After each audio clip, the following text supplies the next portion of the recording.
Sahyadri top 10 news या बातमीपत्राचे प्रायोजक आहेत Mac Care super speciality hospital Ahmednagar.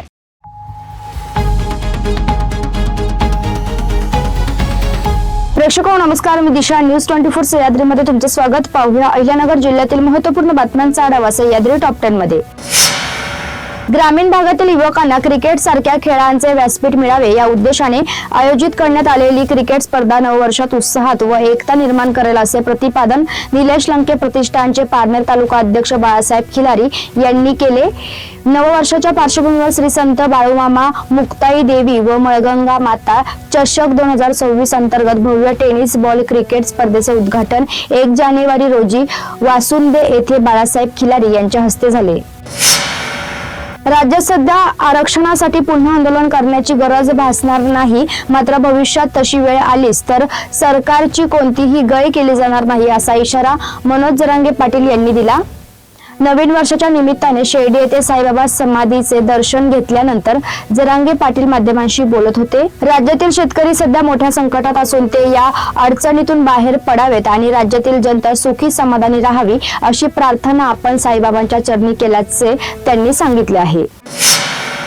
Parner तालुक्यातील निगोज येथे राज्य सरकार व मुंबई उच्च न्यायालयाच्या औरंगाबाद खंडपीठाने दारूबंदी कायम करण्याचा निर्णय दिल्यानंतर येथील दारूबंदी समितीचे कार्यकर्ते पुन्हा आक्रमक झाले आहेत। निगोज येथील परवानाधारक दारू दुकाने कायमची बंद झाली असली तरी इतर अवैध मार्गाने गावठी दारू विक्री मोठ्या प्रमाणात केली जात आहे।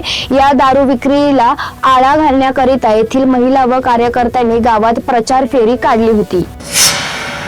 31 डिसेंबरच्या पार्श्वभूमीवर श्रीरामपूर शहर पोलीस स्टेशनच्या वतीने शहरातील गोंधवणी परिसरात कोम्बिंग ऑपरेशन राबविण्यात आले। गावठी हातभट्टी दारूसह दारू तयार करण्यासाठी लागणारे कच्चे रसायन व इतर साहित्य याचा एकूण 1,98,380 रुपयांचा मुद्देमाल पोलिसांनी जागेवर नष्ट केला। पारनेर शहर परिसरात चोरीच्या घटनांमध्ये दिवसांदिवस वाढ होत असून आता चोरांनी आपली मोर्चा शेतकऱ्यांच्या शेतपंपाच्या साहित्याकडे वळवला आहे। पारनेर शहर परिसरातील विधाटे वस्तीजवळ असलेल्या बाळासाहेब गायकवाड या शेतकऱ्याच्या विहिरीजवळ बोरची वायर आणि महत्त्वाची अवजारे चोरीला गेल्याची घटना उघडकीस आली आहे। ही संपूर्ण घटना सीसीटीव्ही कॅमेऱ्यात कैद झाली असून परिसरात भीतीचे वातावरण निर्माण झाले आहे। सह्याद्री टॉप 10 मध्ये घेऊया एक छोटीशी विश्रांती। रोखोक पत्रकारिता, निर्भीड बाणा आणि कणखर भूमिका, महाराष्ट्राचा सखा, सत्याचा पाठीराखा, शब्दांचं सामर्थ्य, विश्वसनीयतेची उंची, न्यूज 24 सह्याद्री। विश्रांतीनंतर तुमचं पुन्हा एकदा स्वागत। पाहूया पुढील बातम्या। स्पर्धा परीक्षा म्हणजे केवळ परीक्षा नसून ती स्वतःला घडवण्याची एक निरंतर प्रक्रिया आहे। ग्रामीण भागातील विद्यार्थ्यांनी मनात चिकाटी, आत्मविश्वास आणि सातत्यपूर्ण अभ्यासाच्या जोरावर अधिकारी पदापर्यंत पोहोचण्याचे स्वप्न उराशी बाळगावे असे आवाहन पालघर येथील शिक्षण विस्तार अधिकारी सोमनाथ धोंडे यांनी केले। शेर्डी येथे जिल्हा पोलीस दलाला 28 चारचाकी वाहनांचे हस्तांतरण विखे पाटील यांच्या हस्ते करण्यात आले। पोलीस वर्धापन दिनाच्या पार्श्वभूमीवर आयोजित कार्यक्रमात ते बोलत होते। यावेळी व्यासपीठावर साई संस्थेचे मुख्य कार्यकारी अधिकारी गोरक्ष गाडीलकर, पोलीस अधीक्षक सोमनाथ घारगे, अप्पर पोलीस सोमनाथ वाघचौरे, नगराध्यक्ष जयश्री थोरात, प्रांताधिकारी माणिकराव आहेर, महेश एसेकर यांच्यासह अनेक मान्यवर उपस्थित होते।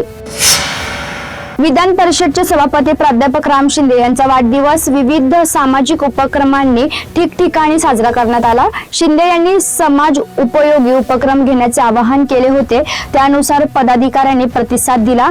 पर्यावरण पूरक कार्यक्रम, वृक्षारोपण, शैक्षणिक उपक्रम, सामाजिक सेवाभावी कार्य, गरजू व वंचित घटकांना आवश्यक ती मदत करण्यात आली। यात भाजपा किसान मोर्चाचे तालुका अध्यक्ष दत्ता नलवडे यांनी विद्यार्थ्यांना स्कूल बॅग, शालेय साहित्य व खाऊ वाटप केले। आपले शरीर सुदृढ असले तर आपण सर्व समस्यांवर मात करू शकतो।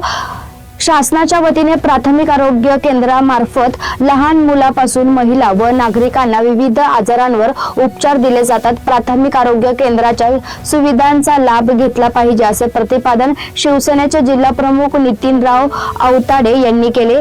कोपरगाव तालुक्यातील पोहेगाव येथे ग्रामपंचायत व प्राथमिक आरोग्य केंद्राच्या वतीने आयोजित मोफत आरोग्य तपासणी शिबिरात ते बोलत होते. मुख्यमंत्री समृद्ध पंचायत राज अभियानाअंतर्गत ग्रामपंचायतीच्या वतीने आरोग्य शिबिराचे आयोजन करण्यात आले होते. अतिक्रमणामुळे बहुतांशी गावातील रस्त्याचे प्रश्न गंभीर बनले आहेत. याबाबत सार्वजनिक बांधकाम विभागाने सुद्धा रस्ते अतिक्रमण मुक्त करण्याच्या उद्देशाने नियोजन करावे असे निर्देश जलसंपदा तथा जिल्ह्याचे पालकमंत्री राधाकृष्ण विखे पाटील यांनी दिले. संगमनेर तालुक्यातील उंबरी, रहीमपूर, कोल्हेवाडी या गावात अतिवृष्टीने नुकसान झालेल्या भागांची पाहणी पालकमंत्री विखे पाटील यांनी केली होती. त्या संदर्भाने उपाययोजना करण्याच्या सूचना त्यांनी प्रशासनाला दिल्या होत्या.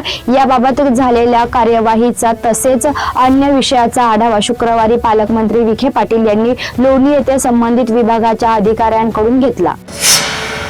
सह्याद्री टॉप 10 मध्ये आपण इथेच थांबतोय. मात्र तुम्ही पाहत राहा news 24 Sahyadri. Sahyadri top 10 news या बातमीपत्राचे प्रायोजक होते Mac Care super speciality hospital Ahmednagar. शब्दांचं सामर्थ्य, विश्वसनीयतेची उंची. न्यूज 24 सह्याद्री.